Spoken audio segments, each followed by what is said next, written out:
What's up, everybody, and welcome to our RAPS 101 call. I'm super excited for this call. We're going to go through everything of the basics of RAPS, contract for deed, lease options, just 101. We'll be here to ask some Q&As at the end, and we will be here to answer all the questions that you guys have. So thank you guys all for joining. We have a few people here nice and punctual. I love that.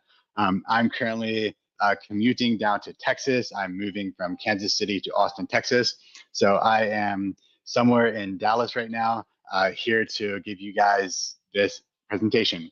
So if there's any background noise, I apologize, and I'm really excited for this. So as we get in, I'm just gonna give you guys a little bit of tour of what we're working on, what we have to offer.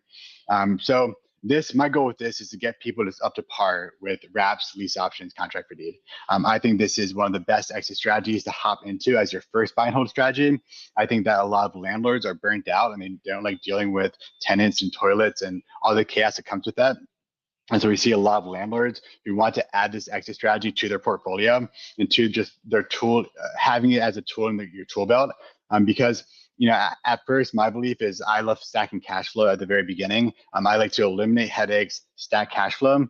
Once you have $10,000 a month of cash flow coming in, I think at that point it's very smart to start doing buy and hold investments. You can get debt pay down as well as appreciation, as well as depreciation.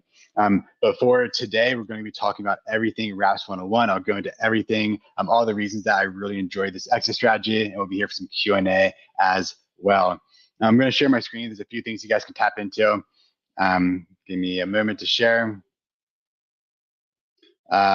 So we have, if you're not friends with me on Facebook, Facebook's a really great way to get a hold of me. I'm very active. I try to be very active and post very often on Facebook. I've launched a YouTube a few weeks ago. We're still nice and new. A lot of you are probably watching this on YouTube, but there's a lot of videos that you can go through. My goal is to get people as educated as possible and give as much as they can for free to people so you can start seeing the possibilities that exist in real estate and different ways to invest in real estate. And we have some RAP 101 content. We have some of our student testimonials for RAP Academy. That's our paid mentorship, but we give a lot away for free. So hop through here. I know we have one with Ashley Abbott going everything through subject to deals. If you're curious about the sub two breakdown, Ashley's done over 50 creative deals in less than 4 years as a portfolio of around 50 houses. And he's just a wealth of knowledge. He's one of our coaches at RAP Academy. Everything sub two. All sorts of stuff here. I post multiple times a week. So a slow flip method, interviewing people doing the slow flip method, and so on. So definitely hop in, subscribe on YouTube if you desire to. We're slowly creeping up to getting more and more subscribers, which is really exciting. I also have a school community. This is all of our free knowledge. We have a classroom. We have this call every single Wednesday. On this call every single Wednesday. We go into different topics. It's based off of the demands of how I can best serve people. So be vocal, hop in and join us, comment on here, be active members, because it's much more fun doing things in community and doing things with other people. So for me, it's the most motivational thing to be around people that are doing a similar exit strategy and similar business model as what I'm doing. It creates that component to the mastermind, and it creates more fun as we get to create results as a collective and as a group of people. So once again, every single week I come on and do these calls, and I base it off of people reaching out to me. Like when people reach out to me and they tell me what they're interested in, they tell me what they want to talk about. I bring guests on to interview, I talk myself. And there's all sorts. There's a plethora of information that we can go through. We can do live seller calls. We can talk about selling RAP deals. We went through a lot of my old wholesale deals and said, how can we structure this as a RAP deal? And we structured those as RAP deals as well. We saw all the different spaces where we left a bunch of meat on the bones when we were wholesaling. We actually had opportunity to 10, 20x of what our actual profits were. So those were really fun. And so we do a variety of series. And today I'm really excited to talk to you guys about RAPS 101, all the core fundamental of RAPS, and just answer all your questions around that. So be active in the comments. There are bird dogs in here. There are buyers in here. So if you have deals, feel free to post them. Communicate, mix around, squad up. That's how we have fun while we do this. That's how we have fun while we do real estate. That's also how we create and amplify results. So be active in the comments. Say who you are. Say where you're tuning in from. And also let me know if you've ever done RAPS before and what kind of experience you guys have in real estate so I can help tune this conversation. So, all right. let's go ahead and start from the top. And if there's any technical difficulties, let me know as well. I have my wife on here to make sure I don't mess anything up technically. Okay, so the title of our presentation today is Wraps 101, and it's, you guys see my screen? Amazing. And why 90% of investors miss out on this opportunity. So I'll tell you a little bit more about me in a second. So yeah, we're going to talk a little bit about mindset here. So the mindset of success and what it takes to be successful in real estate and life. I kind of messed up the title there, but what it takes to be successful in real estate and life. One of the biggest things I've learned, I've been an entrepreneur for 9 years. And when I first started, I was trying to make a quick buck, right? I wanted to figure out the money thing so that I could live out my life purpose. I wanted to figure out money today, make $1 million in a year. And after I made that $1 million, I can focus on my life purpose. I was a backpacker, I was a traveler, I wanted to keep traveling the world. I wanted to go live in living communities and see, work on permaculture farms and live in different types of communities and build cool projects that are having a positive impact in the world. But there was a fallacy that was occurring at that point in time. I was focused on, let me figure this out so I can be this. It was a, I want to do this so I can be free and then I will have happiness, right? It's a do, be, have mentality. And that is a fallacy. If we're always constantly doing something so we can be something, so we can have something, it's not ever going to work, because the reality is that our life purpose is right now. And there's a way to combine your life purpose right now with everything that you're focused on. There's a way to infuse your life purpose and your soul's purpose on earth in every single project that we work on. And I've learned this over time, that I can live my life purpose now. I can build businesses that are creating an ecosystem of wins that's having a really positive impact on the world, while I'm also making money and building things that last and building skill sets. I can do it all simultaneously. And the biggest shift that occurred was learning how to play in decades. At first, I was playing in weeks, I was playing in months, and with that, my energy went up and down. I was always burning myself out because I was constantly looking for this end result. But the reality is that we get to play in decades, and what we get to create skills compound over time. When we learn to play in decades, we learn that, like, as we do these types of deals, as we structure even our first wholesale deal, our first ever real estate deal, we're building skill sets. We're building skill sets. We're always building skill sets, and all the skill sets compound. And I have a mentor who has hung out the richest people in the world. He built one of the largest entrepreneur masterminds in the country, one of the first ones that did it. He's had Jeff Bezos, Bill Clinton, other speakers at his events. And he told me, most people want to make $1 million in a year. What they don't tell you is that usually it takes 10 years to make your first $1 million, right? And what they don't tell you after that is going from 1 million to 10 million is a lot easier than going from 0 to 1, right? Because everything, skill sets compound. And so going back to this as well, finite versus infinite games. Like, life is not a finite game. It's not like I need to do this so I can be here. It's like we play an infinite game. We're constantly compounding skills and always builds on top of itself. Another mindset shift is like building trees that will continue feeding you. I want to build things in my business, in my life, that are constantly creating fruit, right? And also with fruit trees, that if you actually go and plant a fruit tree, like, it's not actually going to fruit for maybe 4 years, maybe 10 years, right? So it takes time to nurture that in nature as well. So these are just kind of mindset things to build out. Every failure and challenge is wisdom that will yield success. So as we go through this, just know that we're playing a long game. If you focus on the long game and you're not just in real estate for a quick hit, or if you're not just in wraps for a quick hit, then success is inevitable. You will build success. You will build generational wealth. You have to keep showing up. You have to choose yourself. You have to bet on yourself. You have to know that no matter what, you will make it work and stay in the game. Okay. And yeah, overnight successes. I've seen very few overnight successes in my life. All right. So we have a little issue with our titles here. This is the tale of two investors. So now let's get a little bit more into the wraps strategy. So the first investor, we'll call him Mike. He found a distressed asset. He got it under contract for $150,000. He sold it for an $8,000 assignment fee, and he moved on. Right. I was Mike for a very long time. In other series on our YouTube, I've gone through my old wholesale deals. I've looked at the deals that we just sold for $8,000 or $5,000, and I've reran those numbers as if I knew then what I knew now, how I would structure it, and it's fascinating. So second investor, same $150,000 property, use a wraparound mortgage strategy. we'll say wraps, lease options, contract for deed. The result is $104,000 of profit over 7 years, plus $533 of passive cash flow. Okay. Oh, you guys aren't seeing my presentation? Awesome. Okay. Sorry, guys. Give me a second.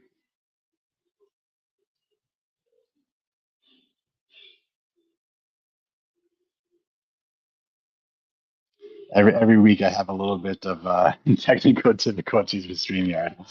So let me see how I can share the actual video.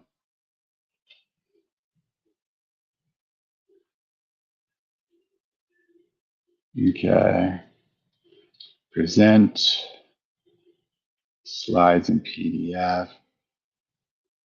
Share screen. Share screen. Okay, there we go.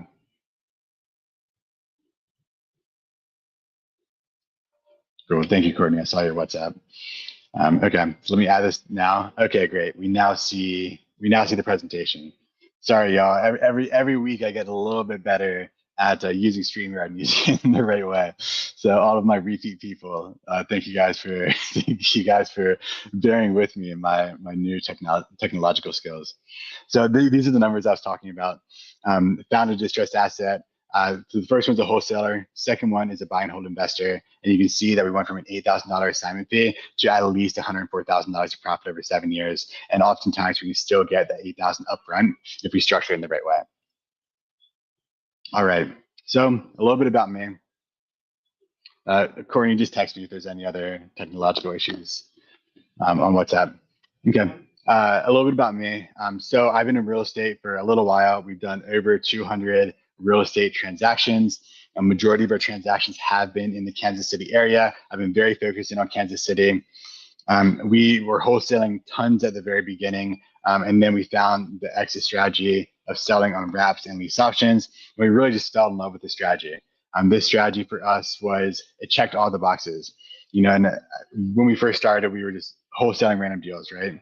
And it was fine. We're selling houses to hedge funds. It was okay. But every deal felt like a grind. I remember one time I sat back and talked to Bryce, my business partners. We're selling all these wholesales in the inner city. And every single one of them just had like all these title issues. Every deal felt like this journey. It was just the guy had a water lien for 8 or 7 years or 5 years of not paying his water bill, and he's refused to pay it. And these would come up at closing and come up while we're trying to close the deal, and it was really, really intense. And I went to Bryce and said, man, I don't see how this is scalable, because like every single property we're working on is this like total giant journey. Either the seller is really difficult, or there's title issues, or or buyers cut us out of deals, or buyers backed out. It was a lot of headaches and a lot of challenge, and we weren't holding on to any assets. You know, we were building up this revenue, we're building up money, and then the money would just disappear into the ether after we paid ourselves and after we paid for all the overhead that came with running this business. And so we locked the deal stuff too. We double closed it. We sold it to a family that couldn't qualify with the bank before we closed it with the seller. We turned what would have been a several $1,000 wholesale into 150,000 over 7 years. And since then, we just doubled down that strategy. And we've done over 60 in the Kansas City market. About a year ago, I built out Seller Finance Freedom Academy, our free community. I started talking to people, and like I knew so many wholesalers that were not holding on to these types of deals. I knew so many landlords that were burnt out, and they had a bunch of houses, but their lifestyle was miserable because they're dealing with a bunch of headaches all the time. And so I started asking questions like, why aren't more people doing this strategy? And what I learned is that a lot of people want to do this strategy, they just don't know what they don't know. So that's what inspired this. It's what inspires these calls as well. Okay, so we've also raised 2 million, or around 2 million in private capital. And yeah, I was a backpacker. I was someone that was soul searching and traveling. I lived a year in Australia. I lived in Southeast Asia for 5 years. I was looking for my career, and that led me to entrepreneurship. And now it's been 9 years in entrepreneurship, and in that time, I made a lot of mistakes and learned a lot of lessons. All right. Cool. So what we're going to go over today in our Wraps 101 section is the first one is what exactly is a wraparound mortgage? Like what is this? And the term wrap is there's so much baggage with the term wrap. Everyone's like, oh, you're doing lease options, you're doing contract for lease, not actually a wrap. And like, yes, so there's different ways to structure the paperwork, and we'll get into that today to answer any questions you guys have about the different ways to structure paperwork, as well as the pros and cons of each of the different ways to structure the paperwork. Three main structures and when to use each. Why most investors never discover this opportunity. I think the biggest thing around like why people don't discover this opportunity is that people just, and we'll go into this, wholesalers want quick hits, and it's a little bit outside of what they're used to doing. And it's just a less common strategy. And we'll also break down a real deal for you guys. So you can see all the numbers. I'll talk about why we like this deal, what challenges we had with it, and what the actual numbers look like. And then we'll also talk about your path to $10,000 a month in passive income. So my big thing with like this type of real estate is building up that residual income, whether it's 5,000, 10,000, 15, enough that covers your burn rate in your life so that you can be freed up to live out God's will for you. And so I also want to like caveat that with saying that, we also are constantly living our life purpose as we build as well. It's not a do this so I will be this, right? We want to escape that mindset, escape that mentality, because we're actually doing right now, we're building the skills, we're in the trenches, and these skills compound over time.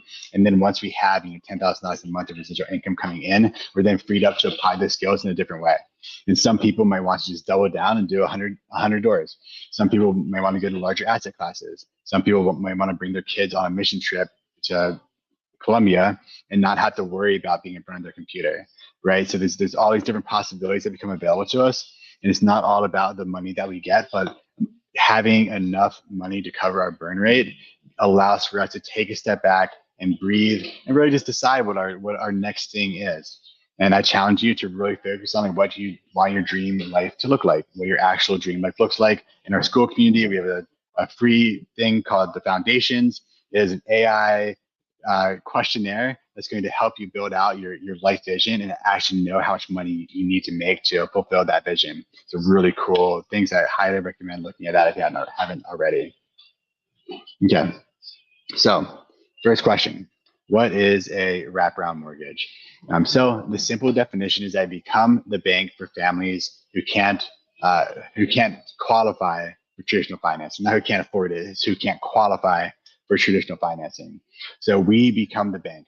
There are all these families, they're entrepreneurs, they're first generation Americans, they're people that have businesses, they want to buy houses, they don't have credit, the banks will not finance them. There's tons of people that can't be financed by the banks right now, but they have capital and they want to buy houses. That is the niche that we occupy. Those are the people that we serve. So family wants to buy a house. They can't qualify with the bank. They make payments directly to us. We continue to pay the existing mortgage, right? That's what they call it, a wraparound mortgage. We put their mortgage around the original mortgage. It comes through us. We collect cash flow. We collect profits as well. And we're party planners. We're bringing all the parties. We bring the house. We bring the family. We stay in the middle. And that is how we create our business. Okay. The difference is your monthly cash flow. Okay, so how do I get financing in place? So question number one that you have to ask yourself, and with my students in Wrap Academy, like we on our onboarding, we will go through, who are you? What is your main focus? What are your skill sets? What do you actually want to do? What are you already doing? So there's different ways to get financing in place. Mikal is probably on this call. If you're selling properties in Cleveland, have deals in Cleveland, Mikal buys in Cleveland. Her background was in doing flips. She's done many flips, some burrs, and holds through that, but mostly flips in the Cleveland area. And she heard everyone talking about subject twos. Oh, what about these sub twos? What about these sub twos? Well, her skill set was already in, she's already knows how to find the deals from realtors, right? She knows how to find the deal. She knows how to manage the renovations. So instead of refocusing on sub twos, she was able to buy houses, renovate, refinance, and then seller finance. So the first way, buy sub two, right? So if you already know how to find property sub two, or you want to go direct to seller and you want to get fat deal sub two, that is one of the ways to get house financing in place. The second one, buy hybrid.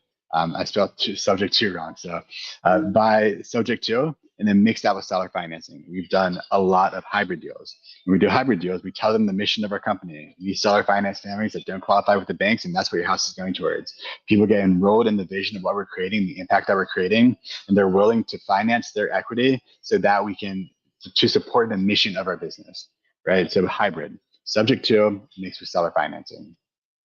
Next, we have Mortgage methods. This is another creative way of buying real estate where you can get the seller, or you can buy the DSCR loan and get the seller to finance your down payment, right? It's another creative deal structuring way. So that's another way to get financing in place and do it with very little out of pocket.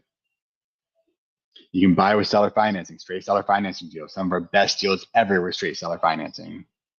And then you can do the jacket strategies, what I talked about with Mikal. The jacket strategy is when you buy, renovate, refinance, and sell and seller financing.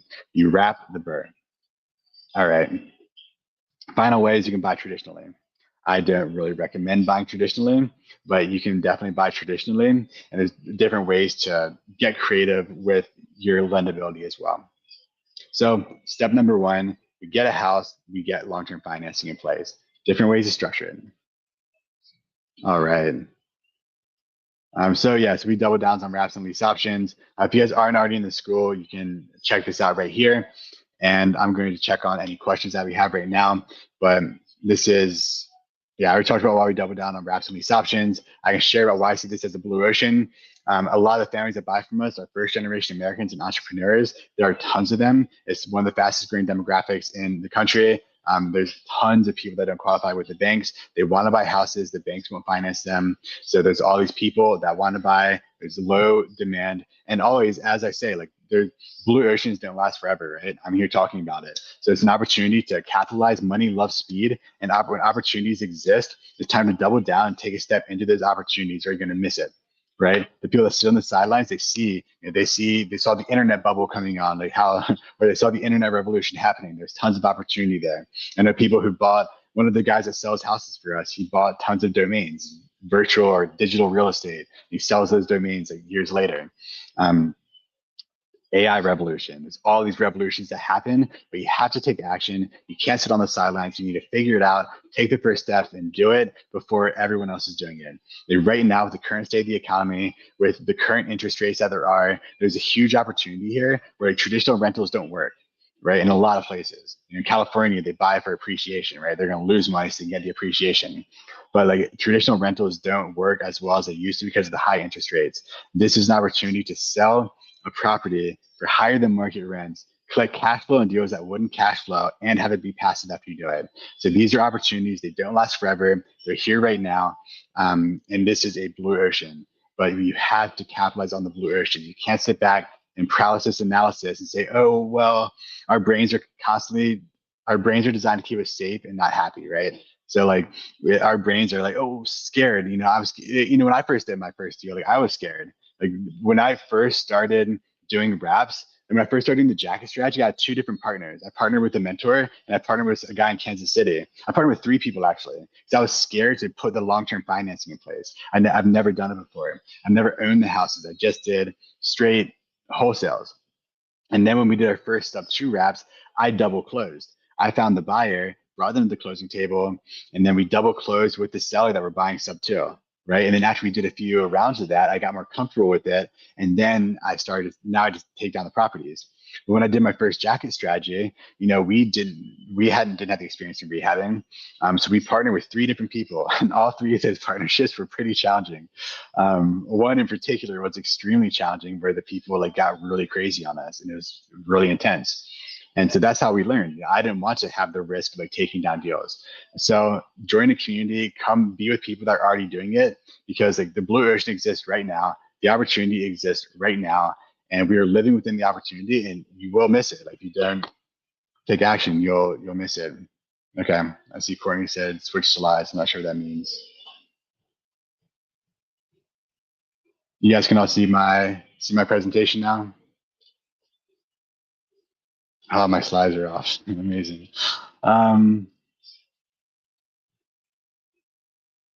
Yeah, tell me more. Can you see current is showing about Philip? Okay. Sorry guys, I'm not sure why my technical difficulties are happening here. Let me unshare and share again. Can you guys see the our business philosophy?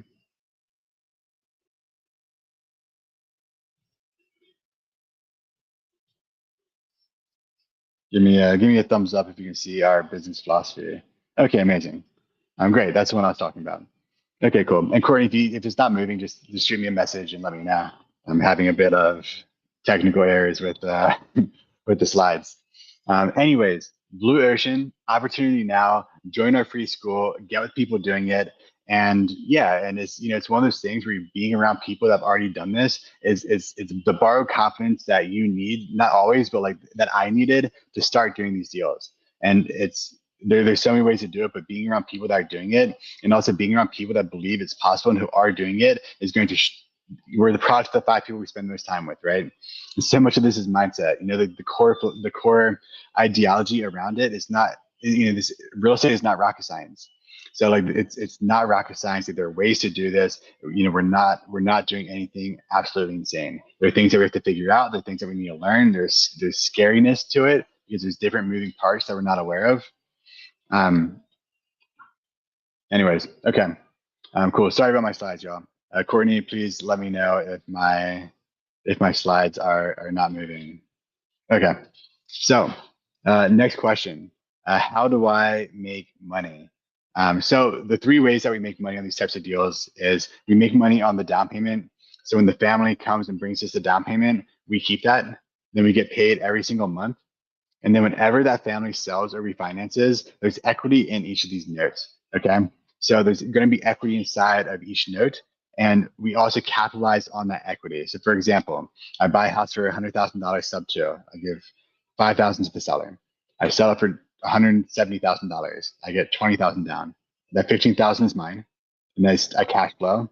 And then whatever equity remains in between the family owes me and what I owe the bank is mine whenever they sell or refinance. All right. Okay. So let's go to this next slide. Let's see if it's yeah, see the green. These are some of the different types of deals. I'll just do my slides like this. So these are some typical deals and what a typical deal looks like. Oftentimes we're cash flowing between $400 and $1,200. I usually want to be about $500 in cash flow per property per month. And so if you look, you see the upfront equity. That is the remaining equity that exists after the down payment. And that's what will get paid out whenever that family sells or refinances. And then we got the down payments as well and the upfront net as well. So these are some real deals that we've done, just some example deals. And we'll show you one live one as well a little bit later on. All right, yeah, I can stop for a few questions. Shelby says, it's not technically you owing the bank though, right? So when you buy subject to, technically, I mean, the loan is guaranteed by whoever sold it to you, right? But we have a contractual obligation to like make that payment for them. That's like one of the last, like we can never get behind on those because we have our commitment to that seller to not put them into a bad situation. So we are morally responsible for paying that. The loans on a sub two, we are not personal guarantors on, right? If you do the jacket strategy, you are going to be the personal guarantor, meaning buy, renovate, refinance. When you refinance, you become that personal guarantor. All right. Miss Toll, sorry for my technical errors. Cool. All right. Artistically Inspired wants to talk about sandwich lease options. We can maybe discuss that a little bit later. All right. Nice. Awesome. Love to see all the comments in here. Let me know if this is helpful, if this all makes sense, what other questions you guys have, and we'll keep chugging along. Okay. So once again, this is a massively underserved market. The common buyer profiles of who we're usually selling to are self-employed entrepreneurs. So a lot of people are a lot of the people that buy from us have roofing companies, flooring companies, restaurants. They have all these different types of businesses, and they're structuring taxes in a way where they are, or they're not lendable with the banks. A lot of the families, especially families that first generation, a lot of them just don't have credit. It's not that they have bad credit; they have no credit. right? So a lot of our people are self-employed entrepreneurs. I would say the vast majority are self-employed. Some of them are not. Some of them work jobs for other people, but a lot of them are self-employed. A lot of people are also new to the country. They don't have credit. They do have mattress money. They have capital that they're holding on to, but it's not in the banking systems. And we found a lot of the people that are new to the country, like they don't trust the banks as much. They don't use the banks that much because they don't have credit.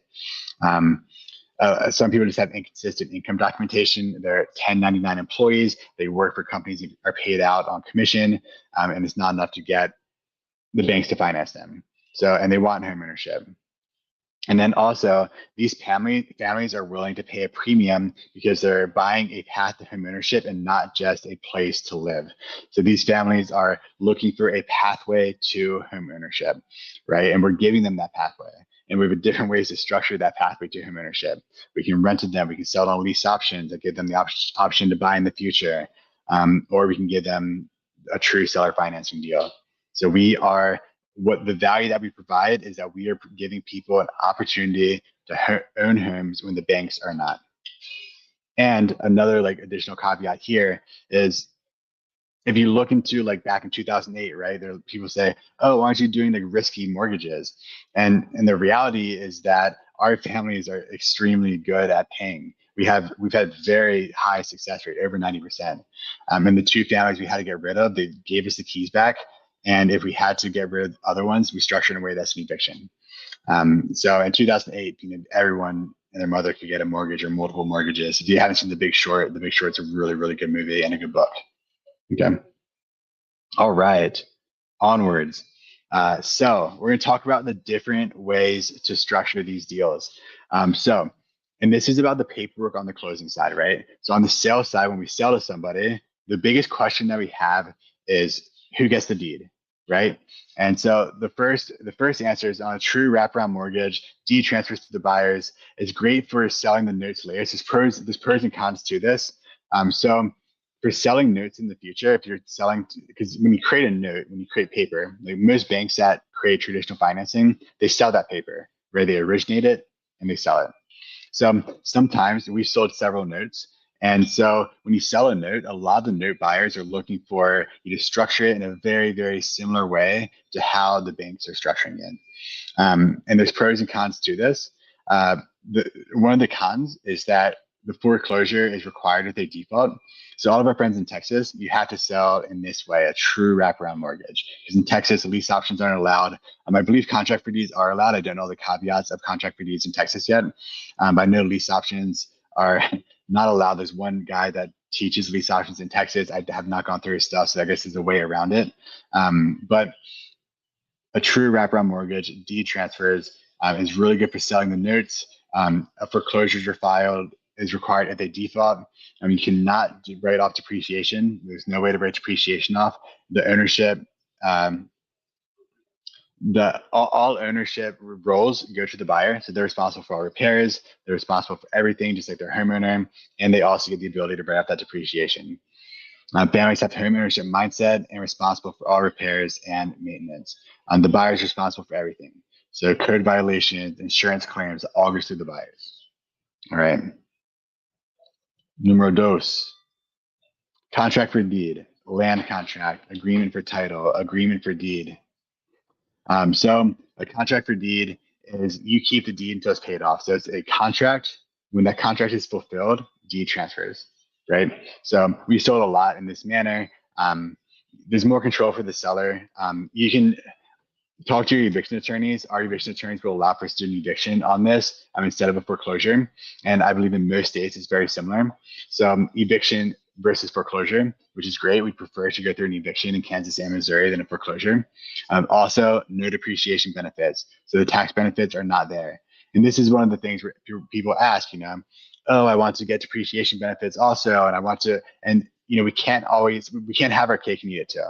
If we're giving all the repairs and everything to the families, then we can't write off depreciation. And that's one of the things we give up. And my ideology around this is I want to create, at least $10,000 a month in cash flow for each of our students before they're as worried about depreciation.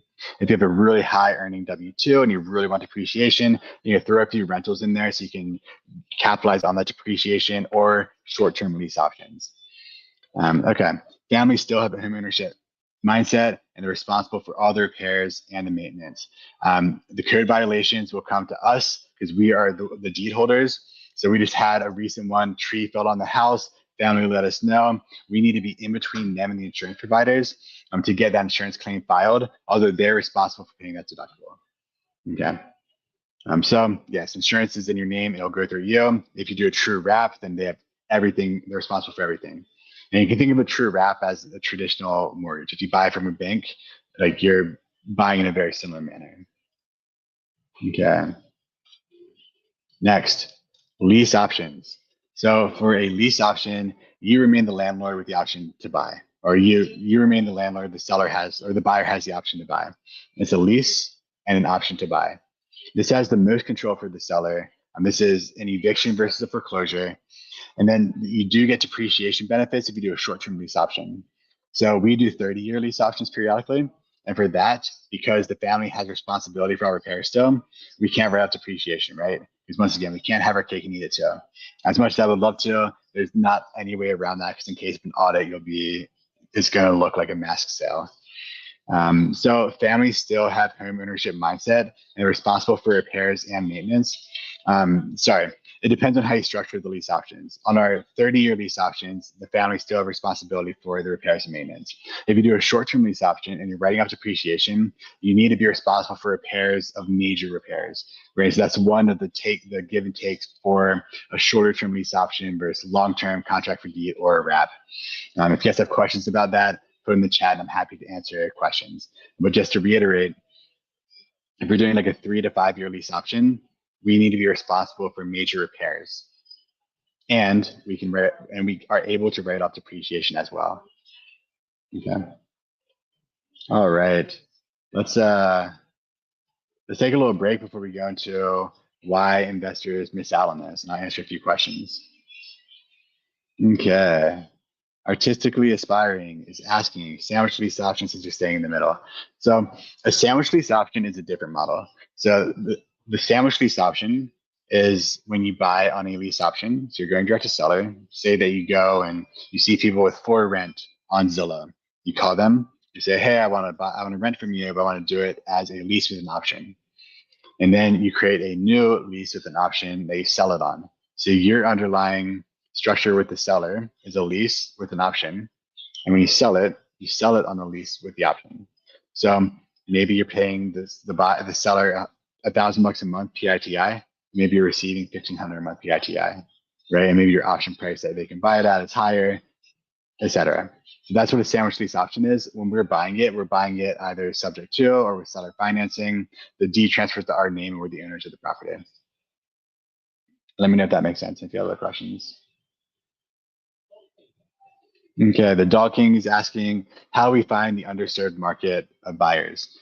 Every market is a little bit different, so we have to really break down, what your market is, and there's different ways to market, right? To start finding buyers, everything is going to be lead generation and conversions. So where is the need in your market?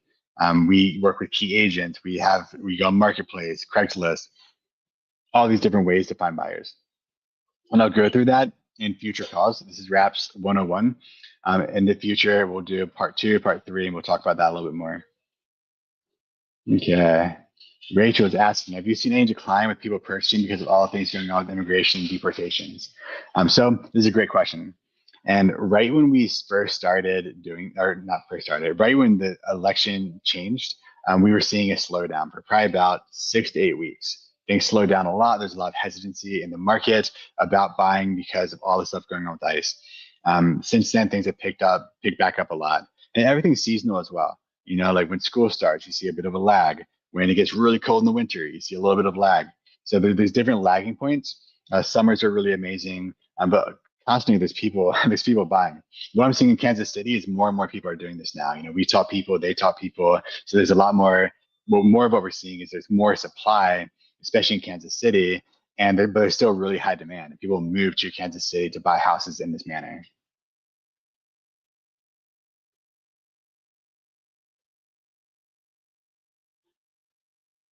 All right. Shelby is asking, does insurance continue to be paid in the mortgage? Is there a scenario when the seller could get in trouble because the buyer doesn't maintain insurance and says the house incurs a total loss? Yeah, so the insurance is contained in the mortgage. We're paying that. We're paying the PITI on the underlying financing. For DSCR loans, or for any loans, if the lender sees the house is uninsured, they'll force insurance. They'll put their own insurance on there. Yeah, Britt is asking if he can partner with me. Yeah, I'm always open for partnerships. You can message me and we see if there's a structure or way that makes sense. I mostly partner just with our students in Rap Academy because my ability is my capacity is not, I only have so much focus I can give, right? And so I really focus in on my students in Rap Academy, for everyone in Seller Finance Freedom Academy or our free community. And my goal is just to give you guys as much value. I can't do the one-on-ones as much because, I just have limited capacity, and I do my best to focus that fully on students that are in Rap Academy and make sure that they're getting the results. Okay. All great questions. Okay. Cool. Let's continue on. Thank you guys for being so active. Every week we come in here, we get more and more activity. It makes it really fun for me. So let me know if this is helpful. Let me know if this is helping things click. If you're still overwhelmed and confused or not really sure and have additional questions, definitely post them in here and ask them as well. My experience is that the ones who ask the most questions get the most results. So I'm a big proponent of being very vocal, asking a lot of questions. You know, when I first started real estate, I literally didn't know what a mortgage meant. I didn't know like what an HVAC was. I didn't know any components of the house. And we learned through trial and error, and we learned through asking questions and taking action. Okay, cool. So why do 90% of investors miss this? So the first barrier is that they simply don't know. I knew nothing about the strategy when I first started. And I read the book The One Thing by Gary Keller, and it's about, you chase two rabbits, you catch none. Stay focused on the one thing. And so I stayed very focused on the one thing, and that one thing was wholesaling, right? And so that was the biggest thing that I really honed in on and focused on. And so with that, I got some levels of tunnel vision. And I think that's good because we crave results wholesaling. And then when I took a breath of air, I was like, wow, we're getting results in wholesaling now, but I actually don't like this. And this is not a fun business. This isn't the kind of business that I want to do forever because I'm building active income and I'm not actually building long-term wealth. I desire to make a better life for the future generations of my family. I want to have tons of assets I can pass down. I want to teach my kids entrepreneurship skills. I don't want to be, on the phone with motivated sellers like all the time for the rest of my life. And I was very honed in and focused. And then I realized like, oh, I'm building and also to put with this, like wholesaling is not bad. I think wholesaling, like having the access to discount properties is really amazing. And it's a lot of really good skill sets to build, right? Wholesaling is also like a very strange moral area for me because your profits are the seller's equity. And so it challenged me a lot in just making sure I'm like holding myself to my moral values when I have a very motivated seller on the other side. And that's why I love creative financing also. So you can structure things where it's a win-win-win all around. So side tangent. But yeah, some people just don't know what you don't know. I didn't know anything about it. In my head, holding assets versus wholesaling was a really, really big jump. It was going from I am the middleman. I have no responsibility other than like to do my best by means of the seller. And no matter what, like hold to my word. That's my responsibility. And for me, holding assets, it was scary. It was like, oh, now I have this whole house that I'm responsible for, and it was very intimidating. And so I thought that was this big step and this big gap. And that's why I love Raps and Lease Options. We discovered it, and we literally double closed on the first few, and it wasn't that big of a jump. We had to learn some fundamentals, and we learned a lot through trial by fire. And we learned a lot through our mentors and just through making mistakes and learning things the hard way. That's why I hope to like help people to overcome with Rap Academy and Seller Finance Freedom Academy, just having some of that wisdom and knowledge. But I know for me, like that step, it felt really big. And because it felt really big, it took me a while to start holding properties. So one, I didn't know about it. And two, I thought like the world of like buy and hold was a lot was just further away than it needed to be. Okay. The second one, yeah, perfect credit myth. You think you need perfect credit or tons of cash. This is kind of in the same vein as as what I was just talking about. Um, but yeah, once we found our first sub two we actually wholesaled, and we made like a few $1,000s. And then the next one, we're like, okay, what do we do now? And we found a mentor. We found someone who was doing this in Kansas City. They kind of actually a little bit of what happened was I also learned this from someone that was doing deals in Kansas City with the jacket strategy structuring. Anyways, I digress. So I thought, it would have to be, yeah. So what we started finding that we could find deals for close to $0 down. Because we didn't have all the capital available to start like putting 30,000 down with a seller. And once again, this based off of who you are and what your financial situation is, like we either have time or money. And if you don't have time or money, then you need to shift something in your life to prioritize creating wealth, right? Um, we have time or money. So, putting more money into the deal is not a huge deal for us. We didn't have the money. So we found all of our deals $0 down, $3,000 down, $5,000 down. The realtor wanted a commission because we found the property on market subject to. We financed the commission over 1 year. We got creative with this so that we can make the money on the front end. So you don't need an insane amount of money. You need some level of residuals. Like, if you don't have $10,000 available to invest in real estate, then you need to do something to get that $10,000 to invest in real estate, right? Because if you don't, yeah, you need to take care of that first. But you can do that by setting up deals, bird dogging. If you're committed, there's always a way. But you don't need perfect credit. You don't need a ton of money, and you can get properties for very low down. So the next barrier is a lot of wholesalers. I know I was guilty of this. We're addicted to quick hits. Wholesaling cash now. Next deal, next deal, next deal. Get it sold, get it sold. Next one, next one, next one. Wraps are wealth building over time. And one of our top students is Jacob. Jacob he used to work for us, and he learned with us like what we were doing. He started doing it. He's done consistently one property a month for 2 years, has 24, 25 properties, and he's an equity millionaire. He has over $10,000 a month in passive cash flow, and he just did consistency over time, right? And that's another thing I preach, like we don't need to find 8 properties every single month. If we can find one good property per month and build out the system and get these sold, we're going to be in a really good situation. Final thing is, yeah, not understanding the buyer pool or the paperwork. Just not, and this also goes into not understanding what opportunity exists.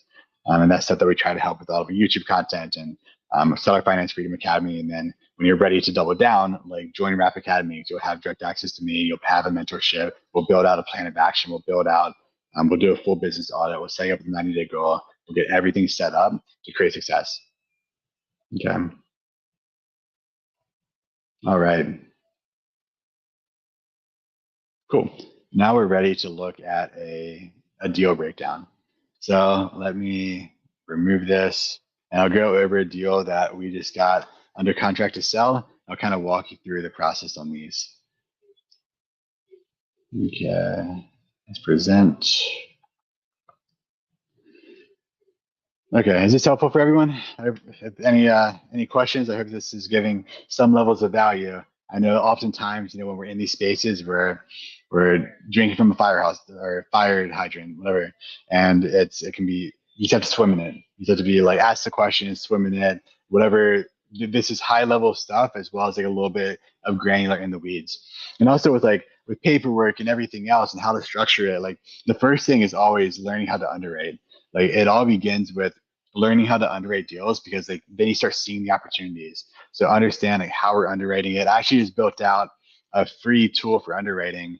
So if you guys want it, let me know in the comments and I can get maybe I can or let me know in school or on my Facebook and I'll post the free underwriting tools. It's just a basic tool to get you to be able to underwrite these deals. And maybe in the next few weeks, I'll walk you guys through a little more about underwriting. So yeah. So underwriting is huge because if you don't know how to underwrite these deals, you don't know what you can sell it for, you don't know when a deal is a deal. All right. Speaking of a deal, let's go and look at a deal.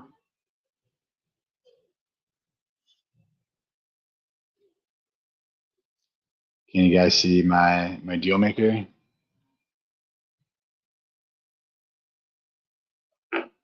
Let me know Courtney, text me if you can see the deal maker. I should be sharing my deal maker right now. If I can't, I trust that Courtney will message me and let me know. Or you can let me know in the chat also. I'll check in the chat in a second. All right. So this is a property. Let me make sure you guys can see. Can't see? Okay. Okay, now here we go. Yeah, good. Can see now? Let me know in the chat really quick. I see you still can't see. Okay. You can't see the deal maker? I see yes. There are a few yeses. Okay, great. Amazing. Okay, now let's go and look at this deal. So this is the property that we just got under contract for sale. And a few things about this property, just like in analyzing the actual deal, it's a great house. We're in this, there's a little bit of construction across the street or some sort of electrical thing going on here. But other than that, we're at the end of the street. It has a really nice sized yard. It has off-street parking, pretty decent condition. So overall, this is the type of property that we really like. It's in the affordable housing range. It's not overly expensive. Um, so overall, it's a pretty solid deal. You guys still can't see? I see. Okay. Okay, you guys can see. Okay. So this is the property. We acquired it. We got long-term financing in place. We actually bought, renovated, and refinanced, but we got long-term financing in at $192,000. Our all-in price was $180,000. So we got a little bit of cash out on this deal. So once again, I can change numbers around to show you what it will look like as a sub deal. But this is an example where we got long-term financing in at an expensive amount, but we also had some equity in there. So we had a decent, an okay amount of equity, right? And so it was worth around 225. We ended up selling it for 259,900. So it's about 15% over market, which we're able to do in exchange for the in-house financing. So when people sell on lease options, like short-term lease options, they have a strike price that increases every single year. And so what we're able to do is we're able to accelerate the appreciation. That is in exchange for us putting the whole deal together, getting it structured, getting the financing in place, getting it offered, and so on. And so on this deal, we market rents are 1823. We are getting 2260. And we bought this deal from a wholesaler, right? So the wholesaler, I'd have to look at the HUD, but the wholesaler probably made $10,000 or so on it. We're getting it sold for 259,900. We're doing 15,000 down, selling it on a 30-year lease option, and we are going to cash flow 559 per month. 7-year profit 113. Projected total profit is 216, and we have all this equity in place, which will be there after whenever the family sells or refinances. We'll actualize a lot of that equity. How our underwriting tool works and how our free one works also is you put in the information over here. So for example, if we sold this for 220,000, this is all going to change automatically.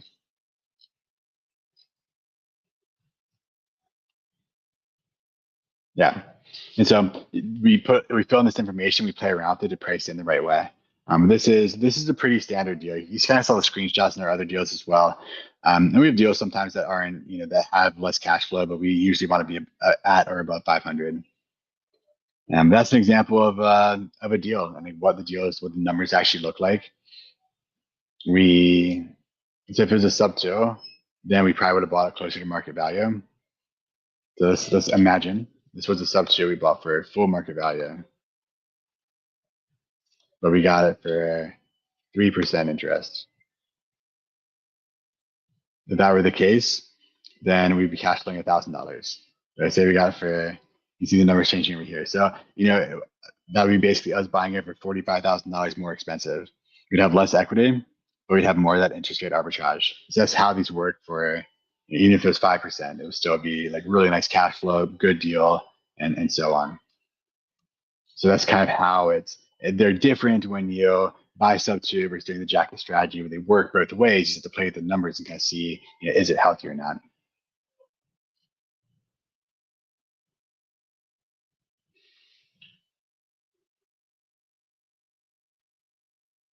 Okay, cool. Okay, thank you, Courtney. Okay, amazing.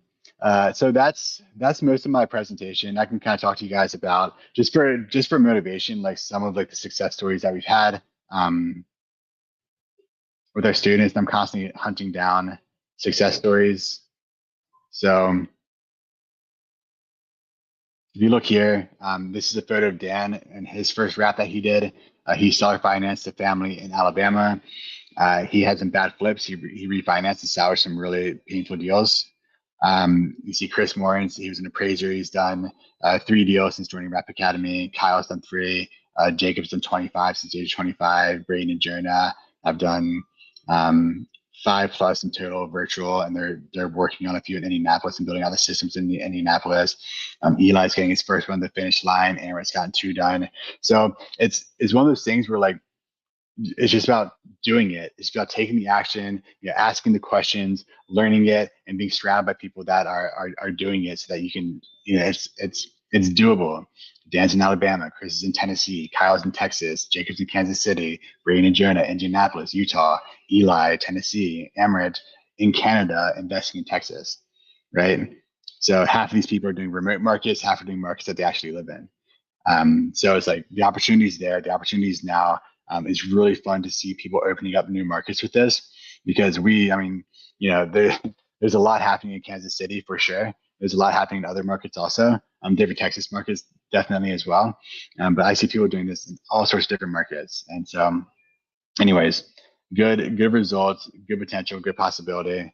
If you guys want to double down and like talk to me more, like you're ready to actually start doing this consistently, you guys can reach out to me and I'm happy to hop on a call. But only if you're like 1,000%, like I'm ready, like let's go, let's do this. If not, like keep going through the YouTube, keep asking questions, hop in the school community, ask questions there, and mostly yes, let us know. Let us know how we can best serve. If you have deals you want to partner on, I have ways to get into our mentorship where we partner on a deal together. So there's different ways to structure it. And we'll be back for Raps 101 Part 2 next week. And I'm here for any other additional questions that we may have. Claudio.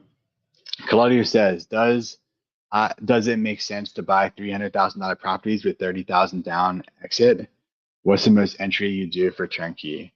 I mean, yeah, Claudia, there's not any blanket answers to these questions, right? Like, who are you? Like, what's your skill set? And how much capital do you have available to invest? What's your goals? Like most people that invest in real estate, they want 15 to 20% cash on cash, right? Like most of my students and like myself, I want 100% cash on cash, ideally at closing when I get the family inside. But not all of our students, like Amaret's first deal wasn't 100% cash on cash. So there's no blanket answers to the questions. What market are you in? What does the deal look like? What's the PITI? What are the taxes? So there's a lot of variables there. Shelby wants to know if he's a servicing company. Yes. When we set things up, we set it up so it's passive. And once I have the family inside the house, I want to be as passive as possible because I want to be enjoying my life. There's a mentor and friend of mine in Austin. He has a company called Fulfillionaire. He's done over $1 billion in transactions in multifamily real estate. Really awesome guy. But he says, we can't be fulfillionaires if we're constantly worried about the next thing. We're constantly being nagged by the next thing, right? Fulfillionaire is a mindset and it's a way of life where we are fulfilled and we're millionaires and we're living life like on not necessarily on our terms because it's always sacrifice in life, but we're living like the life that our childhood selves would dream for us. Right? We're able to live life where we feel abundant and energized and excited as often as possible. And so we structure everything so that it's as passive as possible once it's set up. I don't want headaches. I talk to people if they're ever behind on payments. I reach out to them and I make sure they're caught up. I handle relationships, but I also enjoy handling relationships. It's one of the things I'm gifted at in life and I enjoy. And so I handle a lot of relationships. That's a big thing, part of what I actually do. And so I handle those relationships when needed, but everything goes through a servicing company. All right. Amazing. Well, thank you guys all for being so active and coming on. And I see a lot of people here who I've seen many times before. So it's really great to see more and more people coming on. Thanks to everyone who subscribed to my YouTube and coming to school.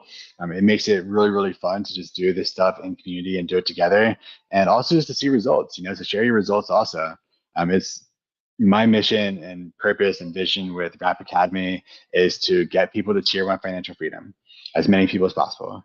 And so my goal is to get people, and a lot of what happens in real estate is people think it's about the houses, it's about the opportunity, but what it's mostly about is an inner transformation. We get to transform into the people that have $10,000 a month passive coming in.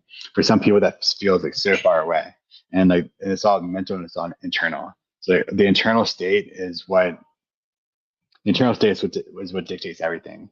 So what we're selling is transformation, and that's when we believe we can do it. We take the action and we do it, and we take that leap of faith. And whether it's in buying that first property or joining a mentorship or whatever that thing is, it's taking that leap of faith is required. That's that's the thing that I think life requires from people that do big things. You just take a step and go in there and just trust that you have the capacity to get it figured out. So thank you guys all for coming up and showing up. Be active in the school. I'm going to be revamping the entire Seller Finance Freedom Academy school very soon. We built out the free underwriting tool because I want to make sure that people that can't currently are not able to join Rap Academy right now, that they have. Because when you join Rap Academy, you get a deal maker. If the ones who aren't able to join that, I want to make sure you guys have a tool that you can use to at least underwrite deals, so you're not just kind of stuck like, I don't know how to run these numbers. And yeah, so thank you everyone. And my free community, I put the link here. If you're ready for the chat, hit me up as well. And thank you everyone. Have an amazing evening. I'll see you guys next week in Austin, from Austin.